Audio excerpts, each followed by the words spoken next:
Hello again, everyone, and welcome to another episode of Light the Wick. I'm Anthony Pizzullo, here to bring you this week's sweet stories. And to kick things off, we'll be demonstrating how to make a delicious treat for these cold autumn nights. This is food on a budget. And here's what you'll need if you would like to follow along. And feel free to pause the show to get everything together. And to show you what to do, here's Michelle Rucci.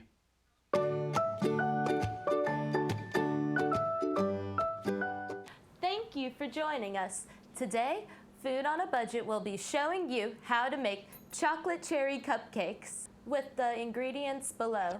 Let's begin. First, you're gonna add your cake mix. Then you're gonna add a half a cup of oil, and you're gonna add a cup and a half of water, and then 3 eggs. And mix all this together really well. Once you're done mixing the lumps out, you want to pour your cherries in. 8 minutes. And mix it together really well until all the cherries are covered in chocolate. After you're done mixing your cherries, you want to fill them up in your cupcake tray and bake in the oven at 350 for about 20 minutes. And once you're done baking, now you get to icing.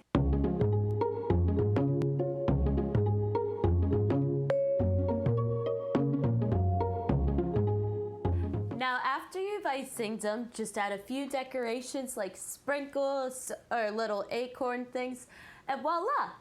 Chocolate cherry cupcakes, a delicious meal for 12 and all under $10. Thank you, Michelle. And speaking of sweets, nostalgic downtown candy stores are hard to find these days, but not here in Youngstown. Light the Wick paid a visit to the Touch the Moon Candy Saloon, where we caught up with the owner, Jimmy Sutman.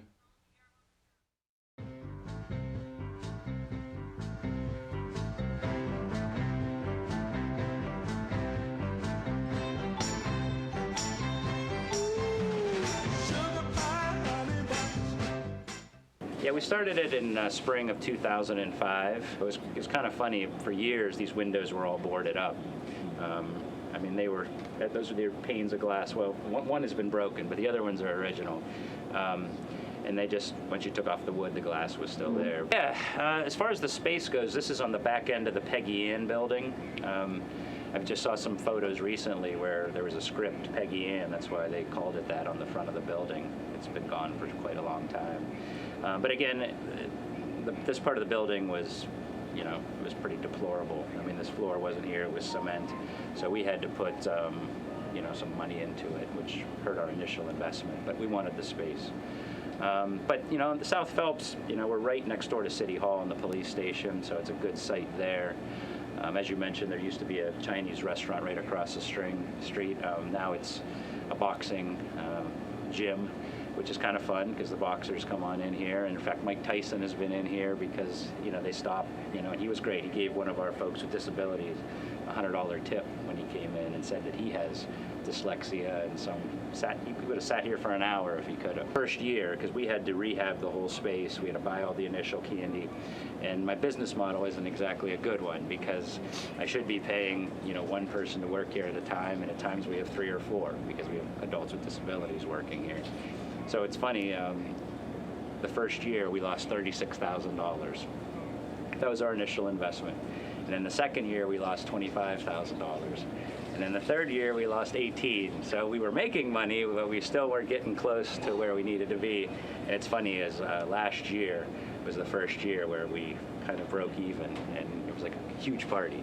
We're delighted. Let's go with the candy store. It's whimsical, it's candy. I always tell my employees, when they're complaining about something at the candy store, I was like, it's candy, and there's no reason to be upset ever. And last night, Corey McRae and myself also had a chance to get a special look at YSU's premiering play. We took a stop by Spotlight Arena Theater to see what the new play Vanya and Sonia and Masha and Spike was all about. So can you tell me a little bit about the play and then your role as your character in the play?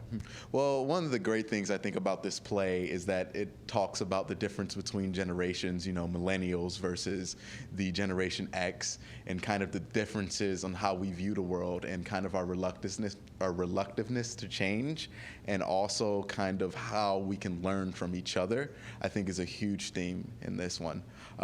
My character, as it pertains to that theme, is more about the millennial kind of side of that. I am the young piece of meat that gets brought into the play. And this role is real fun when it comes to that because I get to do a lot of things, get to have a lot of fun on stage. It's a great comedy, but also it has a point about kind of the difference of generations and how we all kind of don't want to change and want the world to stay the same forever, but we do have to kind of get up and move on with our lives. There's a lot of different things to look at in terms of storyline. In terms of the acting, it has a range of our students in it, some who have not been in plays before, some who have been in several, as well as 2 people that are in 2 of the older roles that are actually age appropriate. Normally we cast students and they play older roles, but this gives them an experience to work with actors that have a longer range of experience working. Vanya and Sonia and Masha and Spike will be premiering tonight at 7:30 p.m. The show will be held in Spotlight Theater, located on the 1st floor of Bliss Hall on YSU's campus. It will also be running through October 1st and 2nd, and the next weekend on the 7th, 8th, and 9th. You can get your tickets right at the ticket counter on the 1st floor of Bliss.